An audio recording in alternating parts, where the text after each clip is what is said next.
brought to you by Silver Pumps. Top quality और consistent performance के लिए सिर्फ सिल्वर पंप नाम याद रखना। मेरा बेटा तो चला गया, लेकिन हिंदुस्तान की गवर्नमेंट को जो आतंकवादियों ने चैलेंज किया है, उस चैलेंज को आप दिखा देना उनको। हिंदुस्तान की गवर्नमेंट इतनी कमज़ोर नहीं है कि यहाँ आतंकवादियों के सामने झुक जाए।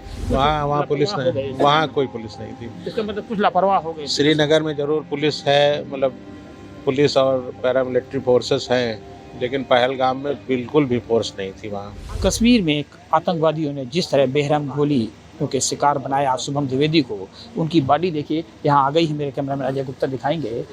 उसके बगल में देखिए ना, एक ये बेले का फूल लगा है, शायद ये फूल का पेड़ खुद शुभम ने अपने हाथों लगाया था घर को महकाने के लिए। लेकिन आज देखिए, जिस घर में शुभम द्विवेदी ने खेल के बड़े हुए, पढ़े लिखे, किलकारियाँ में घर ने यहाँ शुभम को लेकर के भविष्य के सपने बनाए, आज उसी घर में शुभम की बॉडी आ गई है।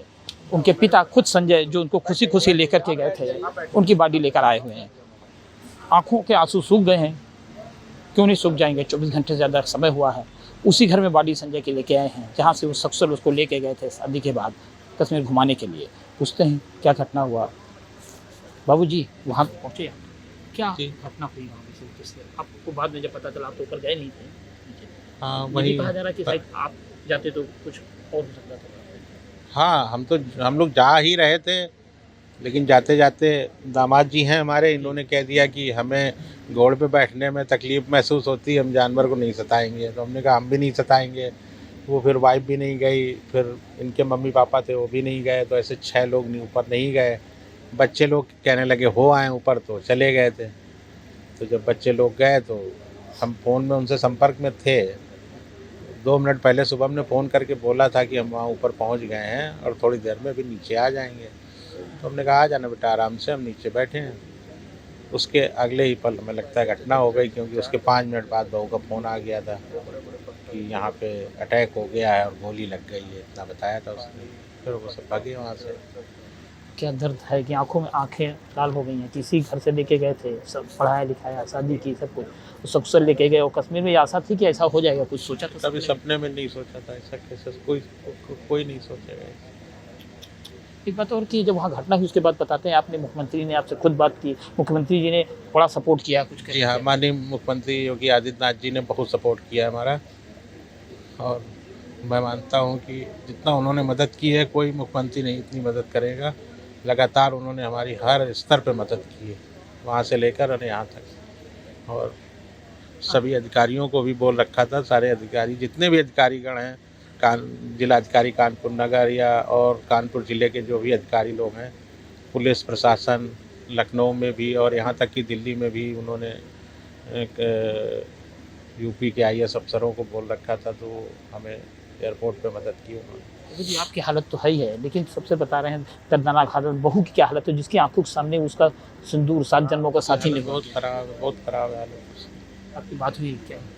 बात क्या, हमारे तो अभी साथ ही थी अभी तक, अभी तो आ रही थोड़ी देर में। आप लोग उसको कैसे सताना दे रहे हैं, कैसे सताना? बहू की हालत ख़राब है और बेटे की जो माँ है उनकी भी बहुत हालत ख़राब है। कल मुख्यमंत्री जी आ रहे हैं आपसे यहाँ पे, तो कुछ कहेंगे कि क्या करना? मुख्यमंत्री जी आएंगे तो उन्हीं से कहेंगे जो सोचा है आपने कि आतंकवादी वहाँ माननीय गृह मंत्री जी मिले थे, तो मैंने उनसे अपनी बात कह दी है क्या रखा दर्द? कि मेरा बेटा तो चला गया, लेकिन हिंदुस्तान की गवर्नमेंट को जो आतंकवादियों ने चैलेंज किया है, उस चैलेंज को आप दिखा देना उनको। हिंदुस्तान की गवर्नमेंट इतनी कमज़ोर नहीं है कि यहाँ आतंकवादियों के सामने झुक जाए। कुछ मानते हैं कुछ चूक हुई वहाँ पर, जहाँ जी ने हमसे वादा किया है कि आपको दिखेगा, बस इतना ही बोला है उन्होंने बस। अच्छा, आप जब वहाँ गए तो पुलिस आसपास कहीं दिखी नहीं? कुछ ये लोग वहाँ पुलिस नहीं, वहाँ कोई पुलिस नहीं थी। इसका मतलब कुछ लापरवाह हो गए। श्रीनगर में ज़रूर पुलिस है, मतलब पुलिस और पैरामिलिट्री फोर्सेस हैं, लेकिन पहलगाम में बिल्कुल भी फोर्स नहीं थी वहाँ। इसी का फायदा उठाया उन्होंने। इसी का फायदा उठाया। लेकिन एक बहादुर, जो आपका बेटा था बहादुर था, उसके पिता होकर के आप क्या चेतावनी देना चाहते हैं अपने आतंकवादियों को जिन्होंने कायराना हरकत की? वो तो मैंने बता दिया अमित शाह जी को, माननीय गृह मंत्री जी को, और वहाँ के मुख्यमंत्री भी थे, जम्मू कश्मीर के मुख्यमंत्री जी भी थे, वहाँ के गवर्नर जी भी थे, सब लोगों ने बात करी हमसे, सब लोगों से बात हुई है। हमने तो जो आपको बताया वही हमने उनसे कहा है, अमित शाह जी से।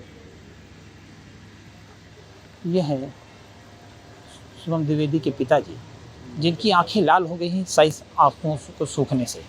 शायद इन आंखों का दर्द आतंकवादी कभी समझ नहीं पाएंगे, वो कभी नहीं सोच पाएंगे। जिस तरह शुभम द्विवेदी के पिता रो रहे हैं, कभी उनके पिता भी रो सकते हैं। इनके पिता का कहना है कि खुद गृह मंत्री ने उनसे बात की है, मुख्यमंत्री ने उनसे बात की है, हर पल उनके साथ हैं।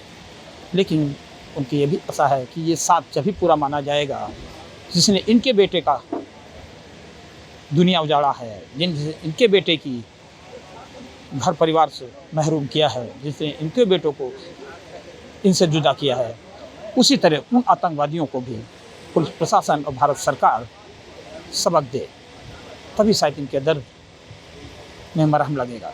उम्मीद है सरकार ऐसा करेगी।